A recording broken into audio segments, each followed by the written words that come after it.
Hey, what's going on, guys? This is Aaron. This channel is called Hotel Delta. Going to be dedicated to all things two wheels, but we'll mostly be concentrating on Harley-Davidsons. Today's video is going to be on my 2018 Fat Bob, all the accessories I've done it, parts I've added to it. Hope you guys enjoy the video. Have any questions, comment below. Please like and subscribe. Hope to see you guys on the next ride.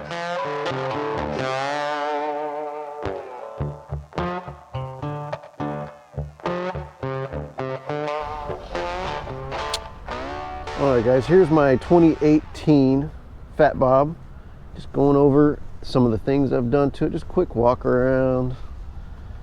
Let's start up front. Obviously the Memphis Shades fairing. Can't go wrong with the Memphis Shades. Definitely a 10 out of 10. Blocks the wind. One complaint I would say is the windshield. You can't get the darker windshield in anything taller than a 11. I probably would like a 13 on it if it was in the dark smoke. Some sacrifices we make for the way a bike looks, but again, 10 out of 10. Up front with the bars, this is a drag riser, 8-inch drag riser, stock top clamp, not off of a Fat Bob. Set of Thrashing mid-bend moto bars, Vans grips, M's Elite levers. And yes, those are the Harley-Davidson blinkers. So bar setup, I love my bar setup. It's comfortable for me. Maybe not for everybody, but definitely love. Not a huge pullback guy. Fairly flat, but not completely flat. And that's a good way to do a set of bars on a budget. The risers are fairly inexpensive, 60, 70 bucks from Drag. I think we just had the top plate laying around. The bar is probably the most expensive part. I think those moto bars are a little over 100 bucks. But again, 10 out of 10. Nice set of cables. I think we used Burley brand cables. Nice cable kit. And I did do this in my garage, I think on a Sunday. Came out real nice. Vans grips, comfortable. They're soft. I love Vans grips. Cheap, easy to replace.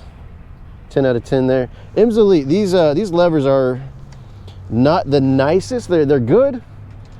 The coating on them was a little off, I would say. I had to machine a little bit of it because the brake bound a little bit whenever you would go to pull it. I'll give those an 8 out of 10. They're decent, not the best I've seen. And the lever shapes are a little different. The right's a little flatter, the left's a little rounder. Not sure what's up with that. Go back to these bags. I just picked up these bags from Biltwell. They came out not too long ago. I bought them almost as soon as they came out because the Thrashing bags were not available. X-Fill 18s. Kind of what everybody's doing with the bags. Orange on the inside, black on the outside. Nice tactical look. I love these bags. They weren't what I was looking for at the time. Just kind of found them happenstance. They work great. They look great. They don't flop around. I don't have them hard mounted. They are just slid under the seat sitting on top of it. That's it. And they don't bounce around on the highway no matter how fast I'm going. They hold what I need to hold. So far so good. The seat, Saddleman seat, that is a custom stitch Saddleman seat, carbon on top. I think I did a light gray stitching, came out great. Saddleman's great to work with. If you need a contact over there, Rachel Moore is awesome. Anytime I've had any problems getting to them, she takes care of me. I got a matching sissy bar pad too. Obviously I don't have my sissy bar on right now, but yeah, that seat came out exactly the way I wanted to, if not better. And I don't know if it's this material, the carbon fiber material on top, but this seat has been a little more comfortable than my other one I had on my Dyna. A little bit softer, a little more plush, but definitely comfortable. Do have the Cobra engine guard. Like the way it came out. I really love the view from the front. You can kind of get that V shape to it with the forward controls. It makes a lot of sense, works well.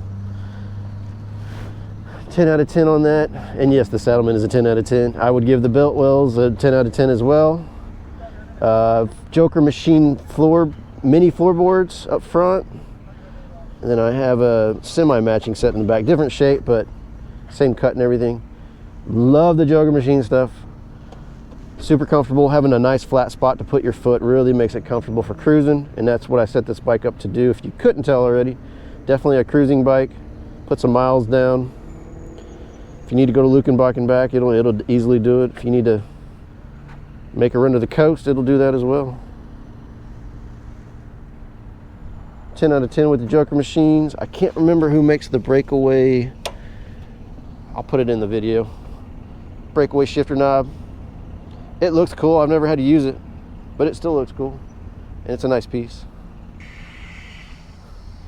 So the blinkers, let me show you the blinkers real quick. So these are, again, the Harley-Davidson LEDs for the blinkers. I'll get to the license plate bracket and tell. I love these LEDs that you get the nice full look. It's full sun out here right now. No issue seeing the blinker, no issue seeing the ring. And at night, they really help light up the road. 10 out of 10 all the way with those. Super easy to install. And they snap in really nice and tight. Some of the other brands don't install as nicely as these do. That being said, they are a pain in the ass if you have to pull them back out. But the install on them is excellent. And this Custom Dynamics LED underneath the tail section just wanted a little extra light at night, especially even during the day for the rear. People not paying attention on the road these days. So this bracket is the Cycle Vision bracket for the license plate relocation. And it is not meant to go with this Custom Dynamics light. So I had to machine the bracket to drop the license plate bracket down a little bit. And I think that kicks the light out a little bit.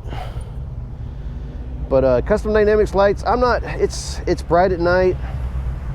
It doesn't shine, the trajectory of the light isn't high enough for me. I think it can shine the light a little bit higher. But the way it fits in the tail section, fits great. Just double-sided tape that sticks it on there. Easy to install. Same with the blinkers. The Cycle Vision's license plate on the Softails is a little more difficult than what it is on the Dyna. You pretty well take the whole rear fender off to get it on there, but it's take your time. It's not hard to do. And obviously I do have the Harley-Davidson siren. I had the security system, but I added the siren just for a little bit of security.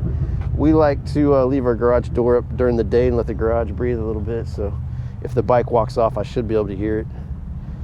Pretty easy install there too. Let's get to the engine, the fun stuff, the performance stuff. So originally this was a 107 Fat Bob, not the S, just the regular Fat Bob. You see it does not have ABS on it. The motor was a 107. We did the stage 3 Harley-Davidson 107 to 114 kit. That comes with a high lift 498 Screaming Eagle cam. It comes with springs for the top. It comes for springs for the clutch. And the pipe, that is a D&D Bobcat, black and carbon. And let's get to the motor. The motor 107 to 114 kit came out great. Makes plenty of power.